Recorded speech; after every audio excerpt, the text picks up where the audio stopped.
तो वहाँ पर भी एक प्रॉपर काउंसलिंग की जरूरत होती है यूनिवर्सिटी में और कॉलेज में। In my universities across the world, this is a built-in machines to address this concern. बताइए, लगा दिए क्या? आप बताइए, मैं भी बताइए, आप बैठिए। सर आप बताइए, आप क्या पढ़ाते हैं सर? बोलो सर।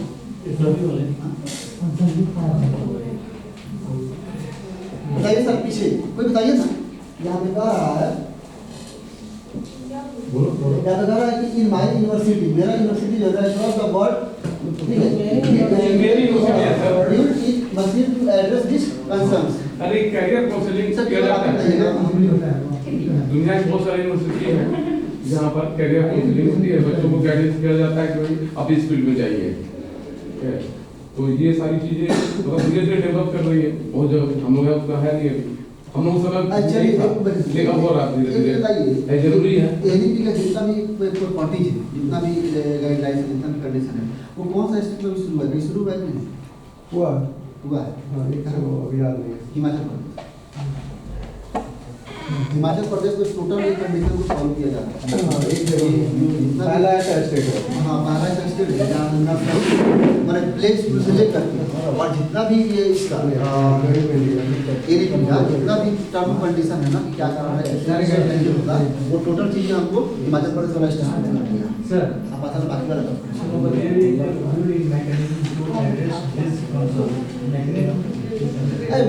मैकेनिकल इंजीनियर नहीं होता है।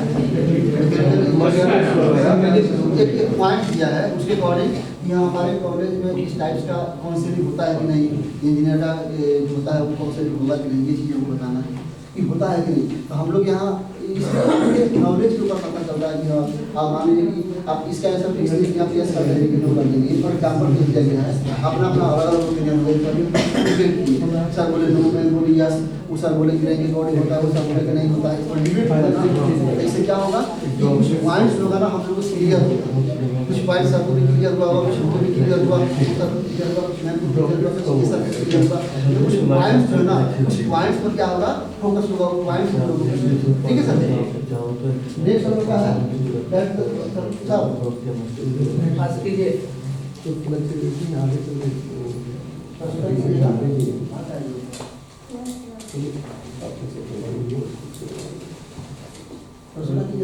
छोटा करना होगा,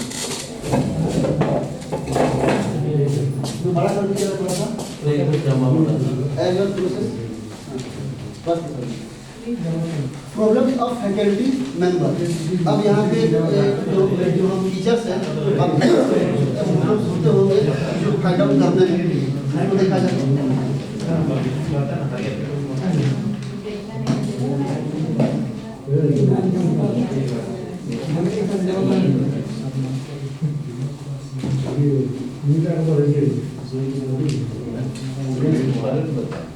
And one professor note that those of academic struggle with their own need and demand of the career, which leave less time available to assist others. सही क्या कि बहुत ऐसे मतलब कि यह चीज़ें हैं जहाँ पे हमारे पास टाइम की कमी है। अगर देखा जाए तो थोड़ा सा टाइम में क्या होता है, कमी होता है कि हाँ जैसे हम टीचर्स के अकॉर्डिंग देखें, हम लोग को स्कूल में जाना है ना, और स्कूल के अकॉर्डिंग अपने असेसमेंट कराना है, भाई ऐसे ऐसे करना है, तो हम लोग के अकॉर्डिंग हम लोग के समझ में हो सकता है कि टाइम हम लोग क्या हो बाउंडेशन कुछ प्रॉब्लम कि हम अपने 40 मिनट पीरियड है, इसमें बहुत सारे वर्क करना है, बहुत सारे वर्क करना है। मान लीजिए 45 मिनट का टाइम है, फर्स्ट पीरियड के लिए तो उसमें अटेंडेंस भी बनाना होता है, बच्चे का डायरी भी चेक करना होता है, बच्चे का डायरी का पेरेंट का दिमाग में कुछ नहीं आ रहा है उसको भी चेक करना होता है, उसका रिप्लाई भी डायरी में लिखना होता है, वो 5 मिनट करना है। बाकी 40 मिनट के अंदर में क्या करना होता है, बच्चों को पढ़ाना भी होता है, बच्चों को एसेस भी करना होता है, एसेस करने के लिए बच्चों का असेसमेंट भी कराना होता है, और हमारे सिलेबस को भी ध्यान रखना होता है, सिलेबस की कुछ हेल्प करना हो, और बच्चे का जो हम होमवर्क देते हैं वो चेक भी करना होता है। और उसके बाद फिर जो एसेस करते हैं जो उसका रिजल्ट प्राप्त करते हैं, उसके लिए असेसमेंट कराते हैं। तो असेसमेंट का क्राइटेरिया क्या होना चाहिए, क्राइटेरिया कैसे होना चाहिए, तो उसके लिए हमारे पास एक प्लान, हमारे पर डे का प्लान होना चाहिए। तो टीचर्स के साथ ये चीज़ एक प्रॉब्लम होती है, हो भी सकती है या नहीं भी हो सकता है। तो इसमें एक फैकल्टी मेंबर को थोड़ा सा प्रॉब्लम होता है कि हम इतने कम समय में कैसे चीज़ों को पूरा करें, सब कुछ पूरा करें, हम कैसे उसका गाइडेंस करें। तो इसके लिए हम गाइडेंस वाला जो है या काउंसलिंग वाला चीज़ है ना, तो पर डे नहीं करा सकते हैं सर। यहाँ पे अगर देखा जाए तो यहाँ पे यह बताना चाह रहा है कि टाइम मैनेजमेंट होना चाहिए। होना चाहिए, बिल्कुल आपका टाइम जो है किस हाँ। प्रकार से मैनेज आप करते हैं, बहुत सारा बात है। कारण कि यहाँ पे डिमांड की भी बातें हो रही है और रेट्स की भी बातें हो रही है, और आपको बता रहा है कि आपके पास अवेलेबिलिटी ऑफ टाइम भी कम है। टाइम कम है, तो वहाँ पे हम कैसे चीज़ों को पूरा करेंगे। तो यहाँ पे हम क्या करेंगे, यहाँ पे अगर काउंसलिंग करना होगा हमें, तो हम पर डे काउंसलिंग पॉसिबल नहीं हो पाएगा, तो नहीं हो पाएगा करना। अब इस काउंसलिंग का जो क्राइटेरिया, जैसे हम एग्जाम लेते हैं, तो एग्जाम भी क्या है, हमारा एक टाइप का काउंसलिंग ही है। जो हम PT1 लेते हैं, PT2 लेते हैं, हाफ ईयरली लेते हैं, Schedule 1 लेते हैं, तो ये सब चीज़ें क्या है, हमारा एक काउंसलिंग का प्रोसेस है। ये प्रोसेस थोड़ा सा अलग टाइप का है। इसे हम एग्जाम कराते हैं और उससे पता करते हैं कि हाँ हमारा बच्चा एग्जाम में कैसा ये आउटपुट दे रहा है, कैसा रिजल्ट दे रहा है, हम जो पढ़ाए उसका क्या उसका आउटपुट निकल रहा है। तो हम एग्जाम के अकॉर्डिंग उसका काउंसलिंग करते हैं। अब उसका हम वीकली या मंथली या जैसे सब बोले थे कि हाँ पेरेंट्स को बुला करके पेरेंट्स के साथ या वीकली हम कुछ बच्चे को अपने क्लास वाइज रेंडमली कुछ बच्चे का काउंसलिंग कर सकते हैं। एक पैनल जज बना करके उसके अकॉर्डिंग हम काउंसलिंग कर सकते हैं कि हाँ तुम 6 महीना में ये चीज़ पढ़े, तो 6 महीना में ये चीज़ पढ़े तो तुम्हारा पार्टिकुलर टीचर्स तो तुमको असेसमेंट कर ही रहे थे, तुमको असेस कर ही रहे थे। अब जो 6-7 सब्जेक्ट तुम पढ़े हो ना, उसके अकॉर्डिंग तुम्हारा कुछ इंटरव्यू होगा या कुछ तुम्हारा प्रोग्रेस होगा, चेक किया जाएगा कि हम तुम कैसे करते हैं। तो उसके लिए हम क्या उसको कोई क्वेश्चन बनाकर दे सकते हैं या ओनली कुछ क्वेश्चन पूछ सकते हैं या कुछ ऐसा कंडीशन पूछ सकते हैं ताकि मंथली या हर 2 महीना या 4 महीना या 5 महीना में उसका जो प्रोग्रेस रिपोर्ट है ना, एक इंडिविजुअल वो अलग रखने के लिए, उससे कोई एकेडमिक से मतलब नहीं है, बस उसको गाइडेंस के लिए कि हाँ हर महीना में तुम्हारा प्रोग्रेस कैसे डेवलप कर रहा है, तुम्हारा कैसे इंक्रीज कर रहा है, डिक्रीज कर रहा है, सब्जेक्ट वाइज या हर एक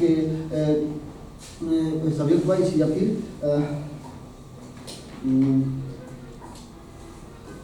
कोलास्टिक और कोई स्कोलास्टिक के अकॉर्डिंग, कोलास्टिक एरिया या कोई स्कोलास्टिक एरिया तुम्हारा किस टाइप से चल रहा है, कोई स्कोलास्टिक तुम्हारा डेवलप कर रहा है कि स्कोलास्टिक तुम्हारा डेवलप कर रहा है, कौन सा एरिया तुम्हारा डेवलप कर रहा है, वो मंथली या 2 महीना में हम करके उसको उसका एक आउटपुट निकाल सकते हैं। Young faculty are support to the independent. A lot of time they don't know what they are doing. Teachings. Principal teachings. इस वाला अभी वाला जो हमने टॉपिक लिया हाँ। इसको थोड़ा सा और एलोबरेट किया जाए। नीचे वाला। प्रियंका नीचे वाला। प्रियंका खड़ा होगा। Young faculty are supposed. एक मिनट रुक जा थोड़ा सा इसको एलोबरेट करो, आगे जाओ, वहाँ जाओ, वहाँ जाओ। क्या पढ़ाती है क्या? क्या पढ़ाती है? इंग्लिश पढ़ाती है। आइए। बहुत अच्छी बच्ची है, अच्छी बात है। बेसिकली यहाँ पे प्रॉब्लम्स ऑफ फैकल्टी मेंबर्स, जो भी फैकल्टी है इंडिविजुअली किसी भी टॉपिक को लेकर या IAS हो गया, PCS हो गया या फिर किसी भी कोचिंग संस्थान हो गया, जैसे कि साइंस से 11th के बच्चों को पढ़ाते हैं, ये सारे फैकल्टीज मेंबर होते हैं, वो इंडिविजुअली गाइड करते हैं स्टूडेंट्स को या फिर अपना कोचिंग चलाते हैं। तो उनके प्रॉब्लम्स क्या है बेसिकली ये यहाँ पे बताते हैं।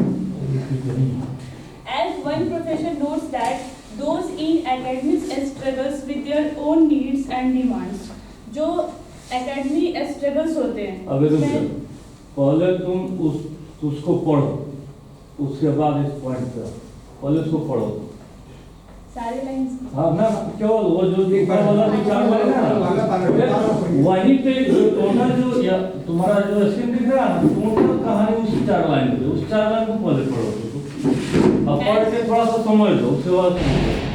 Okay.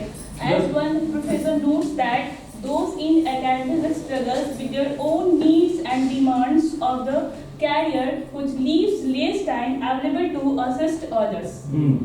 तो जो भी फैकल्टी होते हैं उनका खुद का एक डिमांड होता है कि हमें इतने कम टाइम में जो सिलेबस है या फिर जो भी वो एक डिमांड होता है स्टूडेंट्स का या पेरेंट्स का, उसको फुलफिल कैसे करना है, फैकल्टी का ये होता है। और साथ ही साथ उनको जो सिलेबस है उसको भी कवर करना है, और मार्केट में क्या डिमांड है स्टूडेंट्स का, या फिर उनके रिजल्ट से रिलेटेड क्या प्रॉब्लम है, इश्यूज है। क्योंकि बेसिकली ये होता है कि अगर कोई फैकल्टी चलता है तो वहाँ पे ये देखा जाता है कि आप कितना रिजल्ट ओरिएंटेड काम कर रहे हैं। This is the main point. अगर आप रिजल्ट ओरिएंटेड नहीं है तो आपका कितना भी बड़ा फैकल्टी है उसका कोई इंपॉर्टेंस नहीं रह जाता मार्केट में। तो फैकल्टी को ये स्ट्रगल भी देखना पड़ता है, और साथ ही साथ फैकल्टीज के जो कंपटीटर्स होते हैं वो भी होते हैं, और उसके साथ उसको सिलेबस भी कवर करना होता है। तो this is the major point. तो ये इसमें होता है कि उनके लिए लेस टाइम होता है अवेलेबल, और असिस्ट करना है, अदर्स को भी असिस्ट करना है, उनको अप्रोच करना होता है। ये मेन प्रॉब्लम्स होते हैं। जब तक क्लियर कंप्लीट नहीं होगा तब तक आगे नहीं बढ़ा जाएगा। आप चलिए, कारण कि कहानी जो है वो टोटल यहीं पे 4 लाइन पे टिका हुआ है। गलती में फोटो माफ कीजिएगा। यहाँ सीधा सा कह रहा है कि as one professor notes that those in academics struggle with their own needs. मतलब कह रहा है कि ऐसे प्रोफेसर्स, ऐसे टीचर्स बाबू जो एकेडमी में है वो अपने नीड्स से ही को के साथ ही वो स्ट्रगल कर रहे हैं, तो दूसरे के लिए कुछ कर सोच ही नहीं पा रहे हैं, उनकी अपनी समस्या है। और साथ में कह रहा है कि and demands of the career, साथ में जो है ना वो अपने खुद के कैरियर के डिमांड्स को पूरा करने में ही उनका पूरा कॉन्सेंट्रेशन लगता है।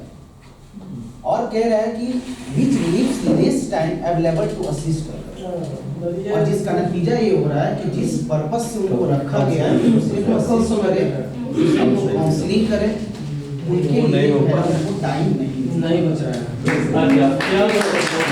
अच्छा, तो आप मैनेज कैसे कर सकते हैं? टाइम मैनेजमेंट जैसे या तो हो गया प्रॉब्लम हो गया ना, टू असिस्ट अदर्स, यानी सेम प्रॉब्लम अगर हमारे साथ। सर एक बेस्ट टीचर वो होता है ना जब भी क्लासरूम में आए तो अपनी समस्याओं को क्लासरूम से बाहर छोड़। समस्याएं हर किसी के साथ, यहाँ कोई भी ऐसा व्यक्ति नहीं है जो समस्याओं को फेस नहीं कर रहा, लेकिन क्लासरूम में आए तो आप सिर्फ एक टीचर हैं और आपको सिर्फ बच्चों में जो है ना उनकी कमियां वो दिखनी चाहिए और उसको ठीक कैसे करना ये देखना चाहिए। इसके अलावा आपकी समस्याएं आप जो ओरिजिनल में है क्लासरूम से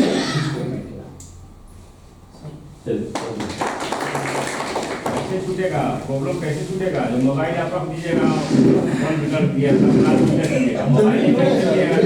हेलो करेगा, हेलो अपना टॉपिक ले जाइएगा। नहीं सर, नहीं है सर, ये जरूरी नहीं। मोबाइल अगर आप लॉगर बंद कर देते हैं तभी तो मन बेचैनी रहेगा, कहीं फोन किया है और नहीं इमरजेंसी कॉल किया तभी बेचैन नहीं है। बात को सबका समझाइए। प्लीज बाबू, बाकी लोगों से ये भी पूछिए, मान लीजिए क्लास में मोबाइल बजे तो डिस्टर्बेंस का प्रॉब्लम होगा कि नहीं होगा, बच्चा कंप्लेन करेगा कि नहीं करेगा, ये भी थोड़ा सा। सबसे बड़ा जरूरी चीज ये है कि मोबाइल रहे ना रहे, आप मोबाइल के अकॉर्डिंग कितना कॉन्सेंट्रेट है। मोबाइल पॉकेट में रख रहा है और पॉकेट में मोबाइल में सोचे कोई क्या कर रहा है, मैसेज आ रहा है, कभी मोबाइल में देखें नहीं देखें, क्यों कोई फर्क नहीं पड़ रहा है, जो मैसेज होगा 2 घंटे बाद देखेंगे। तो अगर आप लॉकर में रख दिए तो अभी निश्चित रहिए कोई दिक्कत नहीं है, क्योंकि अगर इमरजेंसी कॉल आएगा, इतना इमरजेंसी हो तो स्कूल में तो कॉल आ ही सकता है, स्कूल का नंबर सबके पास है, स्कूल पर आ जाएगा कि हाँ आप इन्फॉर्म कीजिए इस टीचर को कुछ प्रॉब्लम है। सही, अगर इनकेस गलती से मोबाइल पॉकेट में लेकर आ गए हैं, फ्लाइट में रखिए या वाइब्रेट में रखिए, अब बज रहा है तो कंसंट्रेशन मत दिखाइए, आप बज रहा है तो बजने दीजिए ना। इतना तो इमरजेंसी होगा नहीं कि हम आज से 10 साल 15 साल पहले किसी का मोबाइल नहीं था, तो लाइफ में सुकून से जी रहे थे वो लोग, कोई दिक्कत था। जब से मोबाइल आ गया तो टेंशन और बढ़ गया। अब घर में एक बार एक दिन में 10 बार देखिए चैन नहीं मिलता है, 10 बार आपको बात करना पड़ता है। तो अब यहाँ से सुबह निकले होंगे ना, घर यहाँ से निकलते हैं सब कुछ पॉकेट में मोबाइल निकालेगा। आजकल से क्या पूछती है कि खाना क्या बना दे? हाँ, कोई मैसेज तो नहीं आया, कुछ ऐसा चीज तो नहीं आया, कुछ इस तरह। तो ये जरूरी नहीं है, आपका कंसंट्रेशन जो है ना अपने वर्क पे। इसके आगे में जब यंग फैकल्टी सपोर्ट के साथ spend a lot of time they don't know what they are doing, teaching communities provision of student should out shopping and D is very little. Suppose it's sick to swim, writing and reading. और जो teachers है उनके पास यही कह रहा है यहाँ पे कि आई डोंट नो, मतलब उनके पास टाइम है, वो इस टाइम में क्या करे क्या नहीं करे, कैसे चीज़ों को पूरा करें, कैसे चीज़ों को पूरा करें। हम लोग अपने स्कूल के एजुकेशन के अकॉर्डिंग समझें, ठीक है, कि जो टीचर्स है उनके पास बहुत सारा वर्क है, चाहे वो स्कूल का वर्क हो या अदर साइड वाला वर्क हो। अब हमारे पास जो समय है वो उसमें हम क्या करें, कैसे करें चीज़ों को, ताकि हमारा वर्क जो है वो हमारा टाइम टू टाइम चले। जैसे हमारा टीचिंग क्राइटेरिया है या जो भी हमारा स्कूल का जो 45 मिनट्स का 40 मिनट्स का पीरियड है अपने इंडिविजुअल क्लास के अकॉर्डिंग, उसका जो हमारा वर्क है वो हमारा वर्क कैसे प्रॉपर वे में चले। उसके बाद स्कूल के पीरियड के बाद वाला जो हमारा वर्क होता है, जैसे हमारा बहुत सारा प्लान, लेसन प्लान बनाना, क्वेश्चन बनाना, क्वेश्चन चेक करना, फिर से कॉपी शोट करना, यानी स्कूल में आप 6 घंटा है तो 6 घंटा में बहुत सारे वर्क होते हैं क्लासरूम से लेकर के, और क्लासरूम के बाद आपका जो भी 1-2-3 पीरियड लीजर मिलते हैं उस पीरियड को लेकर के। तो इसमें आप कैसे चीज़ों को अरेंज करेंगे, कैसे चीज़ों को पूरा करेंगे, ताकि हमारा क्लास जो है ना वो भी हैम्पर ना हो, हमारा वर्क जो है वो भी हैम्पर ना हो, और हमारा काम जो हो वो स्मूथली चलते रहे। यहाँ पे एक ब्रेक टाइम का टाइम आता है, तो ब्रेक टाइम भी हम लोग का जो है ना वो हैम्पर नहीं है, उसको भी हम लोग को ध्यान रखना होता है। जैसे हम लोग लंच में देखते हैं कि लंच में बहुत सारे टीचर लंच करते हैं, बहुत सारे टीचर वर्क करते हैं। क्यों करते हैं वर्क? क्योंकि उनके पास टाइम मैनेजमेंट का कमी था, वो अपने टाइम मैनेजमेंट नहीं कर पाए थे।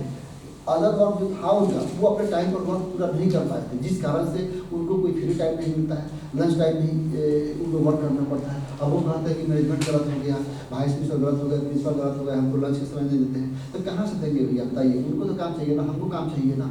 अगर मान लीजिए कि अगर हम कहते हैं कि सर हमको लंच करने का टाइम नहीं देते हैं, लंच नहीं बोलते हैं कि आप ये काम कर दो, ठीक है, तो हम गुस्सा जाते हैं। तो हम अपने आप को उस पोजीशन पर रख के एक बार देखें, जिसको कहा जाता है ना क्या कहा जाता है, इम्पैथी शायद कहा जाता है, क्या इम्पैथी कहा जाता है, कि हम अपने आप को उस पोजीशन में रख कर देखें कि कैसे, मतलब हमारे को एक प्रेशर आता है, क्योंकि एज ए टीचर हमको क्या करना होता है, अपना वर्क देखना होता है, एज ए प्रिंसिपल और एज ए वाइस प्रिंसिपल पूरे एकेडमी को देखना होता है।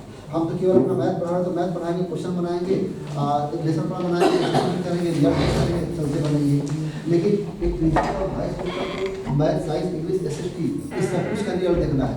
अगर 40 टीचर है तो 40 टीचर का प्रोग्रेस उनको देखना है कि कौन सा टीचर कैसे कर रहा है। उनके अंडर में अगर 2000 बच्चे हैं तो 2000 बच्चे का प्रोग्रेस देखना है, 2000 बच्चे का प्रोग्रेस कैसे चल रहा है, 2000 पेरेंट्स का उनका रिमार्क सुनना है पर डे कि 2000 पेरेंट्स का क्या रिमार्क आने वाला है। जब घर से चलेंगे स्कूल के लिए तो मोबाइल में चलेगा कि यार 2000 कम से कम 1000 पेरेंट्स का तो कॉल आएगा ही आएगा कि हाँ ऐसे होगा, वैसे होगा, ये रिजल्ट खराब हुआ, वैसे होगा, ये हो गया, क्या कर रहे हैं, ये हो गया, टाइम पर हमारे स्कूल का फीस नहीं आया, पेरेंट्स को कैसे करेंगे, फीस जमा करेंगे, हमारे टीचर को पेमेंट नहीं मिला, क्या करेंगे, टीचर को पेमेंट दें। तो एक प्रिंसिपल और वाइस प्रिंसिपल के पास जितना प्रेशर होता है ना, उस प्रेशर को हम लोग नहीं झेल पाते हैं। एज ए टीचर हम लोग कभी कभी गुस्सा जाते हैं, ये चीज़ें गलत हो रहा है, ऐसा होना चाहिए। तो वहाँ पे एक ही वर्ड होगा कि हम लोग के पास एक टाइम मैनेजमेंट की कमी है, हम लोग अपने आप को टाइम मैनेजमेंट के अकॉर्डिंग लेकर नहीं चल रहे हैं, ठीक है।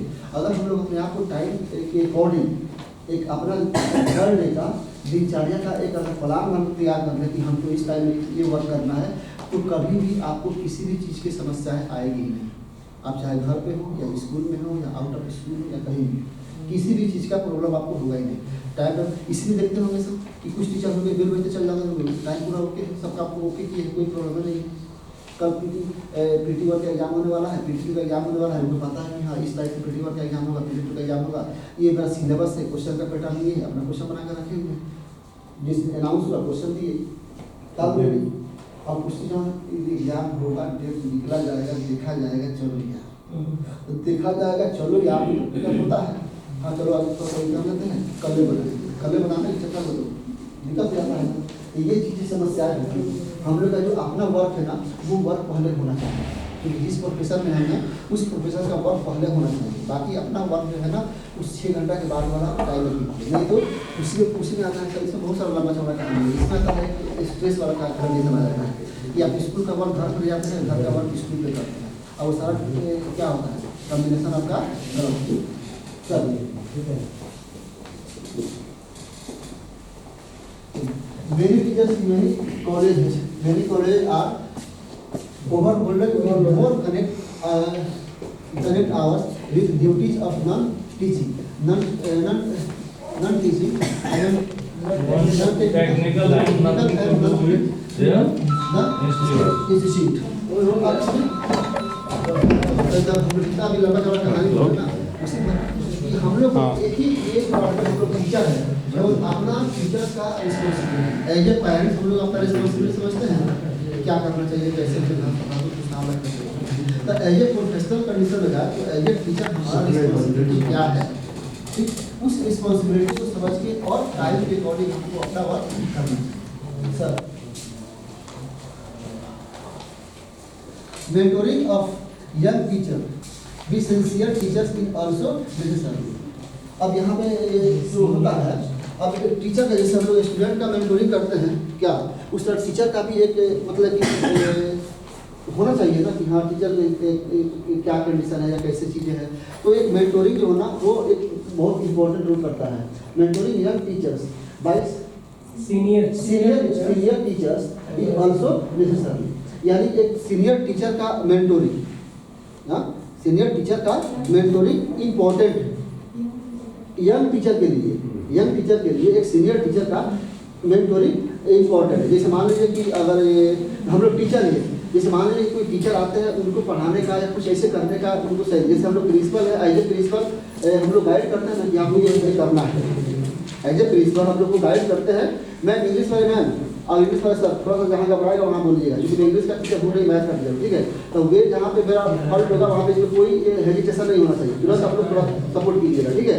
बताइएगा इसमें कोई ये नहीं होना चाहिए, क्योंकि मीनिंग थोड़ा सा अगर फ्लेक्चुएट करे चलेगा, लेकिन जब ज़्यादा फ्लेक्चुएट करें तो वहाँ से आप थोड़ा सा ये चीज़ों को एलिमिनेट कीजिए, ठीक है। क्योंकि हमको परफेक्ट चीज़ें आना चाहिए, समझना चाहिए, ठीक है। तो यहाँ पे जब यंग टीचर होते हैं, जिसे हम लोग प्रिंसिपल होते हैं, भाई होते हैं, तो उस चीज़ों को बताते हैं कि आपको कैसे चीज़ें कैसे वर्क करना है। तो यहाँ पे ये भी सबको जरूरी है कि हाँ हमारा जो नए टीचर है या जो भी थोड़ा सा कम नॉलेज वाले हैं या उनको पढ़ाने का शैली कुछ अलग है या कुछ ऊपर में चीज़ों को नहीं कर पा रहे हैं, तो वहाँ पे उनको बताना भी एक जरूरी है। वहाँ पर भी एक टीचर का, जैसे हम लोग क्या करते हैं, हर सप्ताह में एक मीटिंग होता है प्रिंसिपल के साथ, वाइस प्रिंसिपल के साथ, कि यहाँ पर कैसे वर्क करना है, किस चीज़ को क्या करना है, ये जरूरी होता है टीचर्स के मेंटोरिंग के लिए। तो मान लीजिए कि हम कुछ भी करें और हमको पता ही नहीं कि क्लास में करना क्या है, तो फिर हम करेंगे कैसे, वहाँ पे हमारी चीज़ें गलत हो जाएगी ना। नेक्स्ट पॉइंट हमारा counselling of one teacher by other teacher, pre counselling is also necessary. Counselling भी हमारा टीचर्स का जरूरी है। जैसे हम लोग मेंटोरिंग करते हैं तो काउंसलिंग भी जरूरी है कि हाँ आप पढ़ा रहे हैं, अब हम लोग पढ़ाते हैं, आप प्रिंसिपल सामने से गुजरते हैं तो हम लोग भड़क जाते हैं। अगर पढ़ाते हैं आप प्रिंसिपल अगर क्यों देखिए क्या गलत हो रहा है तो हम लोग भड़क जाते हैं। एकदम प्रिंसिपल पढ़ा रहे हैं, बिल्कुल अधिकार है कि आप गलत कर रहे हैं, आप प्रिंसिपल मिले क्लास में हल्ला हो रहा है तो प्रिंसिपल बोल ही देगा, चाहे वो क्लास में बोले या फिर बाहर निकाल कर बोले, आपको बोलेगा कि हाँ क्लास कंट्रोल में नहीं है, ऐसे है उसे है, टीचर लोगों का टीचर से काउंसलिंग बहुत जरूरी है। जैसे वेपन्स रखा जंग पड़ जाता है, उसी तरीके से टीचर का काउंसलिंग जो है वो शार्पनेस लाएगा। वह वेपन्स उतना ही तेज होगा जब एक टीचर दूसरे को कुछ चीज़ बताएगा। जैसे आप अगर नहीं आते, अगर स्कूल अगर मैनेज करता है कि काउंसलिंग आज टीचर के द्वारा होगा, या उसका हम लोग दूसरे शब्द में बोल सकते हैं कि एक मीटिंग होगा जो टीचर के द्वारा ही लिया जाएगा, और कोई सब्जेक्ट वाइज या कोई टॉपिक वाइज वो होगा। तो इससे होगा क्या कि वे ऑफ लर्निंग वह टीचर जो ज़्यादा पुराना है, जब वह अपना अनुभव जब शेयर करेगा तो बाकी सारे लोग जो होंगे उससे लाभान्वित होंगे। देखिए नॉलेज सबका कुछ ना कुछ होता है, तभी वो टीचिंग के पेशा में आता है। ऐसा नहीं है कि एकदम वो ब्लंड है तो वो आगे आपको टीचिंग के पेशा में, लेकिन बस उसको थोड़ा सा पॉलिश की आवश्यकता होती है। मान लीजिए कि जूनियर विंग में आप लोग बहुत सारे टीचर्स होंगे, तो कुछ टीचर्स होंगे जिससे बच्चे ज़्यादा प्रभावित होंगे, लेकिन कुछ टीचर्स होंगे जिससे बच्चे प्रभावित नहीं हो पाते। जो किनारे टीचर है ना, उनका भी ये अपना रिस्पॉन्सिबिलिटी। लेकिन नॉलेज बेस अगर चेक कीजिएगा जिससे बच्चा प्रभावित नहीं हो रहा, उसका नॉलेज बेस अच्छा है, उसका नॉलेज बेस अच्छा है, लेकिन उसको मैनेज करने का तरीका भी पता नहीं, तरीका जो है ना वो पता नहीं, वो पता नहीं। क्लास में हमको कैसे क्लास में शांत करना है, हम क्लास में जाएं तो हमारा एटीट्यूड क्या होना चाहिए, क्लास में एंट्री करने का हमारा वे कैसा होना चाहिए, आपका आई कोऑर्डिनेशन कैसा होना चाहिए। सबसे गंभीर चीज है आई कोऑर्डिनेशन। लेक्चर डेस्क पे खड़ा होते हैं तो खड़े होने का तरीका कैसा होना चाहिए, बच्चों से कनेक्ट कर रहे हैं तो बच्चों से कनेक्टिविटी का कैसा कंडीशन होना चाहिए, ये कैसा होना चाहिए। ये चीजें जो है ना ये नए टीचर्स को पता नहीं रहता है, क्योंकि तो अभी आए हैं, ये भी ज्वाइन किए हैं, कहीं भी ज्वाइन कर रहे भी ज्वाइन किए हैं, और वही चीज़ें पुराने टीचर्स को ये चीज़ें तो पता होता है, तो वहाँ पे वो चीज़ें बताना, फोकस करना कि हाँ आप ऐसे कीजिए। उस स्कूल आप का ऐसे एटमॉस्फेयर उसको पता रहता है, हाँ। बच्चे का कैसा माइंडसेट है वो उसको पता रहता है। इन सारी चीज़ों को जब तक अपने जूनियर के साथ वो शेयर नहीं करेगा, वो जूनियर तब तक वो स्कूल में या उस संस्था में बढ़िया से एडजस्ट नहीं हो पाएगा। सर्वाइव नहीं कर पाए। तो ये टीचर्स के साथ ये काउंसलिंग और मेंटोरिंग जो है ना, ये मतलब कि ये काउंसलिंग और गाइडेंस जो है ना वो जरूरी है, क्योंकि हम जब परफेक्ट रहेंगे ना तभी हम अदर को यानी बच्चों को परफेक्ट बना सकते हैं। अगर हम परफेक्ट नहीं है तो फिर हम बच्चों को परफेक्ट नहीं बना सकते। नेक्स्ट हमारा है both are Important institution of the higher education. यानी दोनों, एक teachers, junior teachers, senior teachers, student, ये टोटल क्या है, टोटल इम्पोर्टेंट है एक अच्छे माहौल को क्रिएट करने के लिए।